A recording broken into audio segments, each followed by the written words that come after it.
Saat ini dunia sedang menyaksikan konflik yang tiada henti di Timur Tengah. Mengapa ini terus terjadi? Dan apakah Tuhan memiliki pesan di balik semua ini? Dalam firman Tuhan hari ini, kita akan merenungkan 7 kutukan yang menimpa bangsa-bangsa yang berperang umat pilihannya, Israel. Mari kita lihat bagaimana sejarah ini bukan hanya sebuah peringatan, tapi juga pelajaran penting bagi kita semua. Shalom saudara-saudari yang dikasihi Tuhan. Selamat berjumpa kembali dalam renungan hari ini. Kita bersyukur kepada Allah yang begitu baik dan setia. Di tengah segala keadaan yang kita hadapi, kasih dan penyertaan-Nya tidak pernah berkurang. Kebaikan-Nya tiada batasnya. Dan kita percaya bahwa Dia memiliki rencana yang indah bagi setiap kita, bagi hidup saudara dan saya. Sebelum kita melanjutkan renungan firman Tuhan, mari kita berdoa Bapa. Kami datang di hadirat-Mu dengan ucapan syukur. Kami berterima kasih atas kasih-Mu, penyertaan-Mu yang selalu ada di dalam hidup kami. Dalam segala situasi, Engkau tetap baik. Dan kami percaya bahwa rencana-Mu bagi kami selalu indah dan penuh kasih. Tuhan, saat ini kami ingin mendengarkan firman-Mu. Kami mohon agar menenangkan hati kami, membuka pikiran kami, agar setiap kebenaran yang Kau sampaikan hari ini bisa kami terima dengan penuh iman. Kiranya Roh Kudus bekerja di dalam hati kami, membukakan pemahaman kami dan menumbuhkan iman kami kepada-Mu. Dalam nama Tuhan Yesus Kristus, kami berdoa. Amin. Kutukan. Pertama, Persia atau disebut juga Iran. Dari kekaisaran Persia ke Iran, kita melihat Persia, sebuah kerajaan besar yang memiliki peran penting dalam sejarah bangsa Israel. Di bawah kekuasaan Raja Koreshi, Persia membantu membebaskan umat Israel dari penawanan Babel dan memberikan izin untuk membangun kembali Bait Allah di Yerusalem.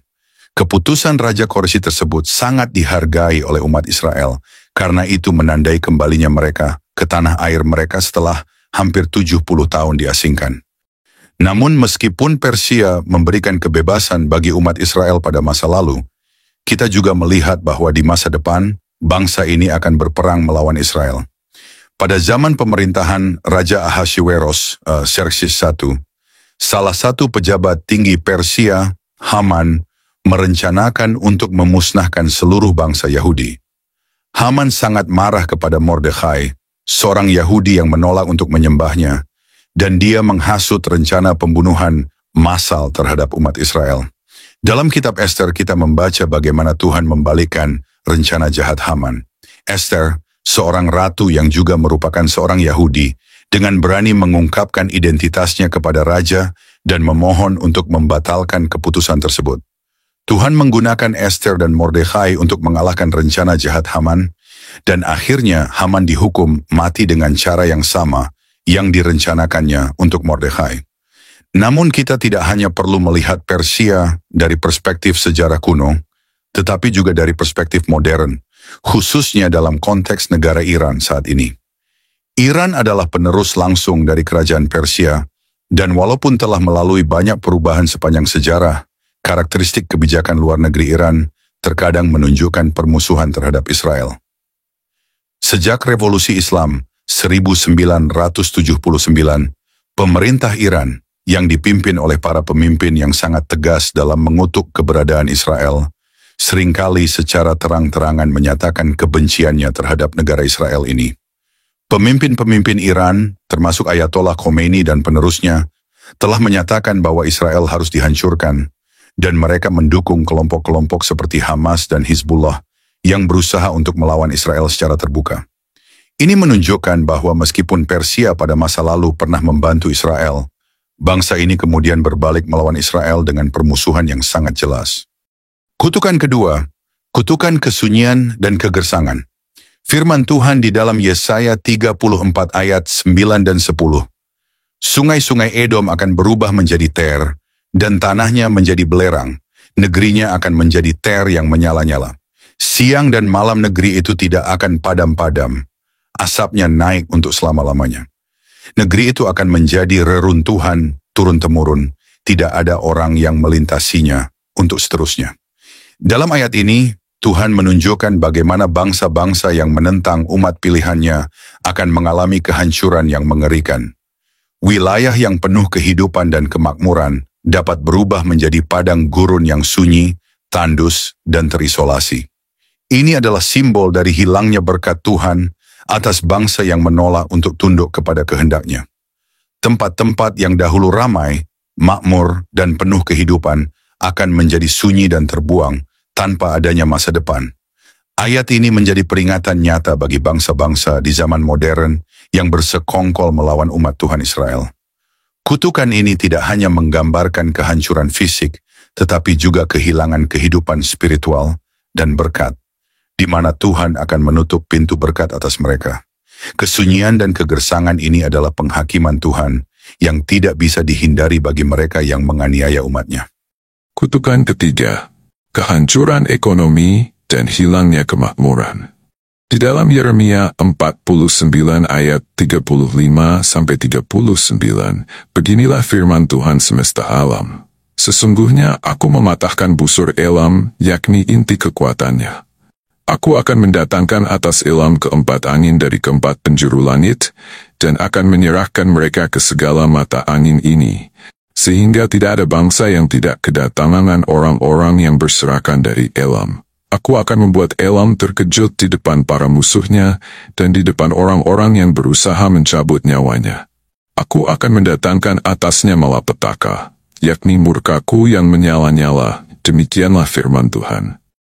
Aku akan menyuruh pedang mengejar mereka sampai mereka kuhabiskan.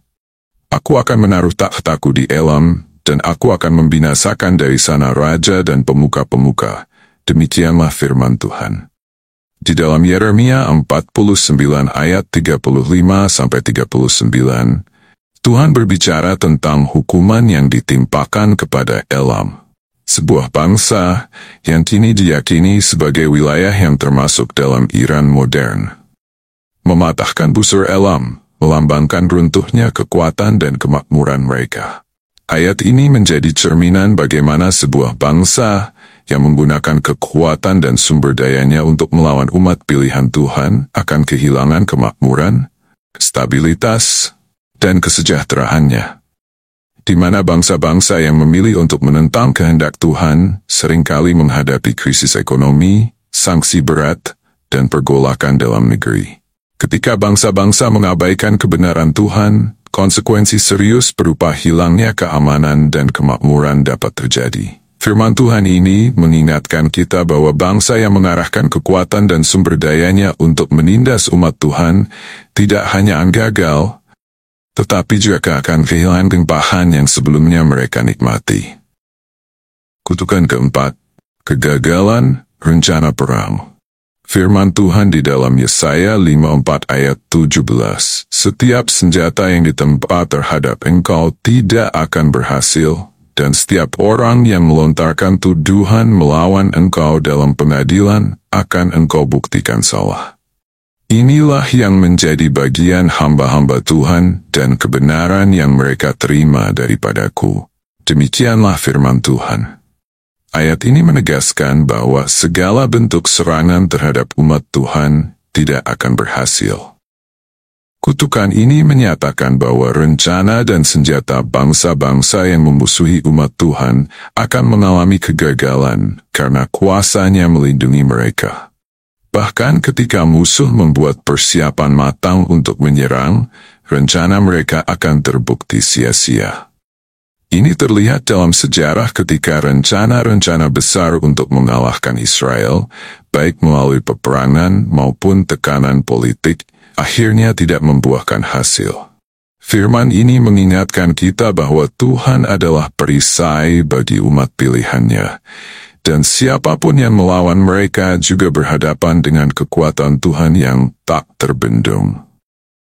Kutukan kelima, penyebaran dan kehancuran bagi bangsa-bangsa yang berperang melawan Israel. Firman Tuhan di dalam Yeremia 30 ayat 11, sebab aku menyertai engkau, demikianlah firman Tuhan, untuk menyelamatkan engkau. Segala bangsa yang keantaranya engkau kuserahkan akan kuhabiskan, tetapi engkau ini tidak akan kuhabiskan. Aku akan menghajar engkau menurut hukum, tetapi aku sama sekali tidak memandang engkau tak bersalah. Yeremia 30 ayat 11 menekankan bahwa Tuhan akan membinasakan bangsa-bangsa yang memusuhi Israel, sementara Israel sendiri akan tetap di bawah perlindungannya. Ayat ini menggambarkan bagaimana Tuhan akan menghancurkan dan menyebarkan bangsa-bangsa yang menindas umatnya, sementara tetap menjaga Israel dari kehancuran total. Dalam peperangan melawan Israel, bangsa-bangsa yang berusaha melawan umat Tuhan seringkali kehilangan kestabilan dan persatuan nasional mereka. Ini adalah pengingat bahwa Tuhan sendiri bertindak sebagai perisai bagi Israel, sedangkan musuh-musuhnya akan mengalami kutukan berupa kehancuran dan penyebaran, menjadi contoh bagi bangsa-bangsa lain akan penghakiman Tuhan yang adil. Saudara-saudari yang dikasihi Tuhan, kita telah merenungkan bersama 5 kutukan yang menimpa bangsa-bangsa yang berperang melawan umat pilihan Tuhan, Israel. Melalui firman Tuhan ini, kita diingatkan bahwa Tuhan selalu melindungi umatnya dan tidak akan membiarkan mereka dihancurkan oleh tangan-tangan yang jahat.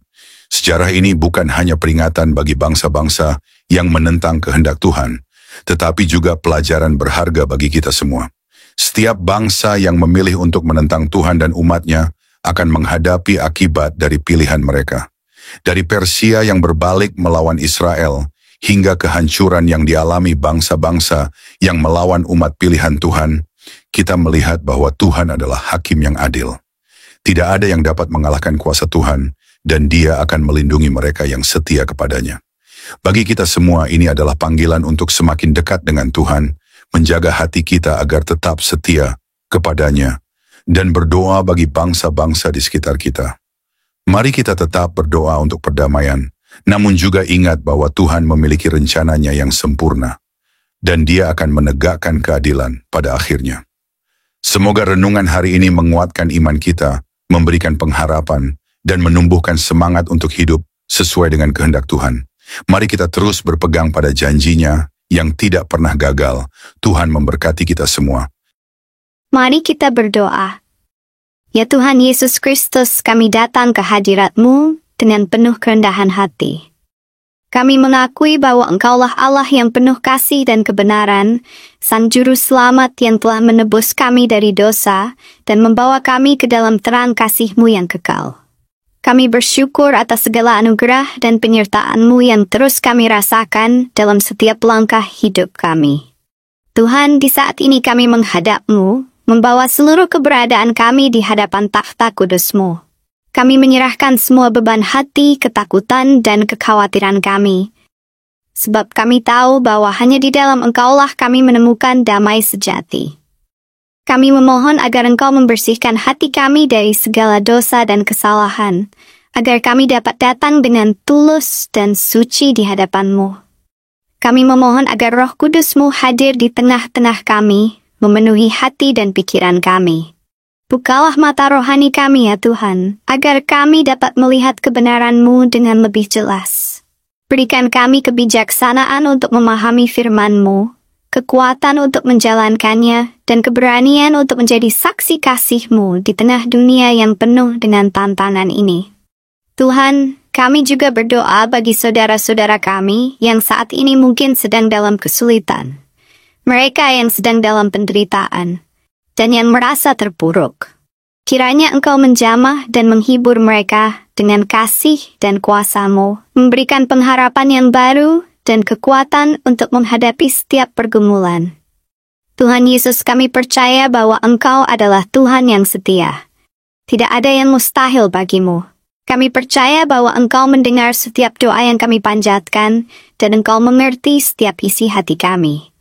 Kiranya dalam segala yang kami lakukan hari ini, nama-Mu dipermuliakan, dan kami boleh semakin dekat kepada-Mu.